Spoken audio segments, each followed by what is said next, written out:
નમસ્કાર. રાજકોટમાં એક અનોખું દ્રશ્ય જોવા મળશે.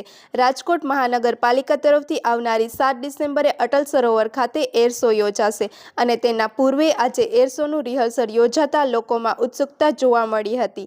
આકાશમાં અનેક એરક્રાફ્ટના શાનદાર સ્ટન્ટ અને ફ્લાઇંગ ફોર્મેશન્સના રિહર્સલથી અટલ સરોવર વિસ્તાર જીવંત થઈ ઉઠ્યો.